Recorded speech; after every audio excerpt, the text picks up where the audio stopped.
2เพื่อการสนับสนุนกองประชุมการจะตั้งการและควบคุมการระบาดพยาธิหมากแดงและแผนการในต่อหน้าได้จัดขึ้นในตอนเช้าของวันที่24ตุลาคมนี้ที่แผนกสาธารณสุขแขวง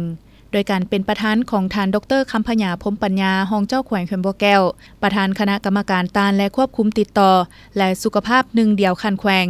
ท่านดร.คำศิลป์พรหมหานกรรมการภาคแขวงหัวหน้าแผนกสาธารณสุขแขวงมีบรรดาคณะกรรมการต้านและควบคุมติดต่อและสุขภาพหนึ่งเดียวคันแขวงคันเมืองเข้าร่วม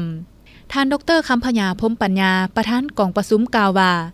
การจัดกองประชุมการจัดตั้งการและควบคุมการระบาดพยาธิหมากแดงประจำปี 2025 เพื่อเป็นการประเมินคืนเกี่ยวกับการจัดตั้งปฏิบัติมาตรการป้องกันและตอบโต้พยาธิระบาดของพยาธิหมากแดงยกให้เห็นด้านดีด้านอ่อนของโครงข่ายพร้อมทางใดเฮียงห้องให้ผู้เข้าร่วมจงสุมสติของตนเข้าในการจัดตั้งปฏิบัติเวียกงานอย่างเข้มงวดเพิ่มความรู้ความสามารถในการคุ้มครองกรณีที่ถูกต้องให้ทีมงานปิ่นปัวทุกคันเฮ็ดสุขศึกษาให้พี่น้องคนเจ็บในระยะปิ่นปัวกรณีพบคนเจ็บหรือกลุ่มเป้าหมายที่มีความเสี่ยงต้องรายงานอย่างรีบด่วนและรับการปิ่นปัวโดยไวทันเวลาสืบต่อเอาใจใส่ซักวัคซีนให้เด็กกลุ่มเป้าหมายให้ได้ซักวัคซีนตามคาดหมายและสืบต่อซักวัคซีนรอบปกติให้ได้ตามคาดหมายซึ่งว่าอัตราการสักยากับพยาธินี้ก็เป็นตัวสีบอกอันนึงอยู่ในจำนวน11ตัวสีบอกของแผนกสาธารณสุขที่ผู้สมัครบรรทุกได้ของประชุมในครั้งนี้นี่พวกเราจะได้พร้อมกันเบิ่งขึ้นว่าสาเหตุของมันจากวิชาการมีอะไรและจากประชาชนสังคมหรือว่าอำนาจปกครองแต่ละขั้นมีอะไรที่พวกเราจะต้องได้พร้อมกันแก้ไขเพราะว่าปัญหาเรื่องการเวียนน้ำสัญญาการพยาธิอันนี้มันจะมีความกฎหมายมันมีกฎหมายนะท่านบอกกฎหมายนี่แสดงว่าพวกเขาคนใดปฏิบัติกฎหมายแล้วมันจึงมีปัญหาอันนี้เขาจะเห็นว่าจุดประสงค์อันที่หนึ่งที่พวกเขาจะได้พร้อมกันทบทวนจะได้เบิ่งว่ามาตรการการตอบโต้ของเขา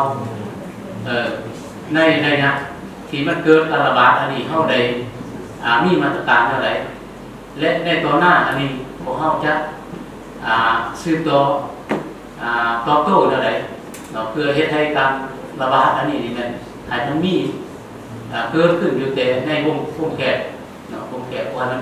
แผ่ล่างกว้างออกกว่าสั้นๆแต่พวกเขาก็ฮู้ดีทั้งกันว่าพยาธิหมากแดงนี่ก็สามารถเฮ็ดให้เด็กเสียชีวิตได้หรือว่าเฮ็ดให้เด็กอาจจะมีบ้างอวัยวะต่างๆที่พิการอันนี้ข้าพเจ้าเห็นว่าเป็นกองประชุมหนึ่งที่มีความสำคัญคณะกรรมการควบคุมพยาธิติดต่อคันแขวงคันเมืองจงพร้อมกันซุ่มจิตซุ่มใจซุ่มสติปัญญาเข้าในกองประชุมของพวกเราโดยการประกอบความคิดความเห็นอย่างตรงไปตรงมาเพื่อพวกเราจะนำไปแก้ไขในต่อหน้าอันนี้ข้าพเจ้าเห็นว่ามันเป็นเบียบที่มีความสำคัญและจำเป็นที่เราจะต้องได้พร้อมกันเอาใจใส่นะ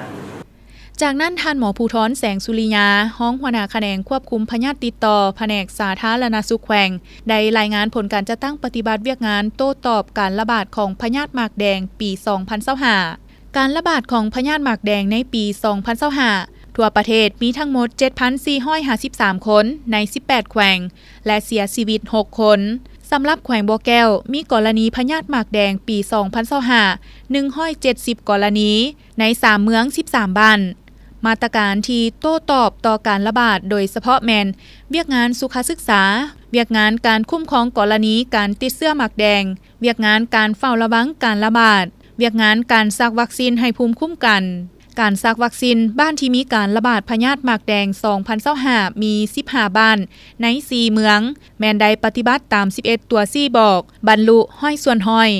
ในกองประชุมบรรดาผู้เข้าร่วมได้แลกเปลี่ยนคำคิดเห็นอย่างกงไปกงมาเพื่อเฮ็ดให้บรรดาตัวซี่วัดต่างๆให้บรรลุตามแผนการที่ได้กำหนดไว้ซอกหาบรรดาจุดอ่อนของโครงข่ายเพื่อซอกหาวิธีปรับปรุงแก้ไขในแผนเวียกต่อหน้าเป็นต้นแมนแผนเวียกตัวซี่บอก คาดหมายสู่ซนต่างๆให้แทดเหมาะกับสภาพความเป็นจริงในสังคมปรับปรุงคอร์สบริการของพนักงานแพทย์หมอให้ถูกต้องตามจรรยาบรรณจรรยธรรมของพนักงานแพทย์หมอเฮ็ดให้ผู้มาส้มไส้บริการอยู่ห้องหมอได้เพึงพอใจ